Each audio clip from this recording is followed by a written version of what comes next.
ගොඩක් ආදරේයි ඕයි. අනේ චුට්ටක් තේරුම් ගන්නකෝ අනේ ඕයි මං ඔයාට ආදරේයි ඕයි. අනේ මං ඔයාට ආදරේයි අයියේ අනේ මෙහෙම දාලා යන්නේ අනේ ඕයි දැන් කීවෙනි පාරද ඕයි.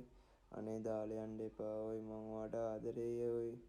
අනේ අහන්නකෝ මං ඔයාට ආදරේයි.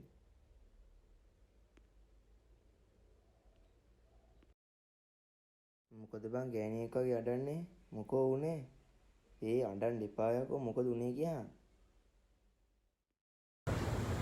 පාර මොකද අඬන්නේ? ආයෙ සඳමාරිය අඬද නං? අනේ බං ඕකට යන්න තියන් බං. ඇයි ඔච්චර තියාගන්නේ කියහන්කෝ? එදත් දැක්කේ නැද තවම හිටියක් කොල්ලෙක්ගේ අතින් අල්ලන්. එදා කිව්වේ කොහමද? දුරින් නෑදෑගෙන අයියා කෙනෙක් කිව්වා. ඕකේ බොරුවා තාත් තියන ලැජ්ජ නැද්ද බං බඩ? මේ ඔව් බං මට ඒක නැතුව බෑ බං මං ඒකට ගොඩක් ආදරේ. ඔබ දන්නවනේ බං. ඒකට මං කොච්චර වියදම් කරලා ඇතිද? ඒකේ හැමතැනම එක්කන් ගියා. ඒකේ හැම දෙයකටම මං හිටියා බං. ඇයි බං එකපාරම මාව දාලා යන්න හදන්නේ?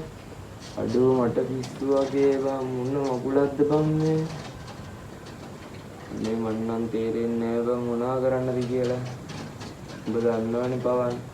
මං ඒකට ගොඩක් ආදරේ බං. මට තේරෙනවා. එන්නත් බං ඒකට දැන් යන්න ඕනේ බං. බලෙන් තියාගන්න ඕනේ නෑ. ඒකට යන්න දියන්.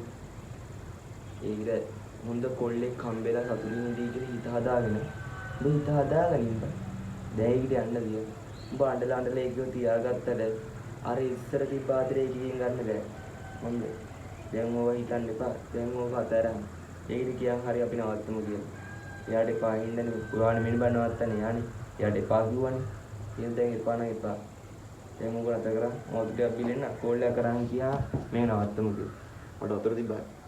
මොකද බිලෙන්න. එන්න. කොහොමද දැන් මේක නවත්තන්න ඕනේ? අපි නවත්තමු.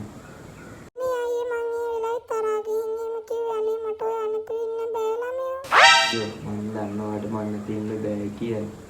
හරි හරි. අඬන්න එපා පැටියෝ. මං ඉන්නවනේ.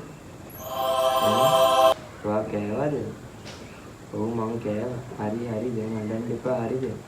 දැන් මං ඉන්නවනේ. මේ සඳමාලි බං.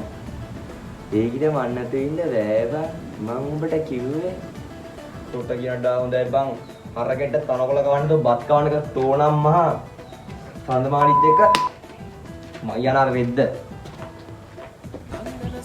ඔයා ඔය කණ්ඩ එපා ගැටියෝ මං ඉන්නවනේ චන්දන ඇල්ල වගේ ආලසිනා පාලා නැලවෙන්න මීර දීලා කුම්කුම සුවඳ උරා විශ්වන ලීලා අඤ්ඤන සිසිල නුරා ඇස්වල ගාලා